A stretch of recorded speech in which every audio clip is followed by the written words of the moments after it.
You ask Tiger to solve. This deals with linear equations with one unknown. The final result is x equals -10/3. Let's solve it step by step. Simplify the expression. Group like terms. Simplify the arithmetic. Group all constants on the right side of the equation.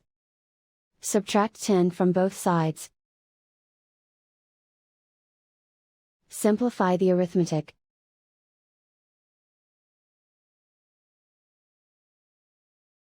Isolate the x. Divide both sides by 3. Simplify the fraction. And so the final result is x equals -10/3.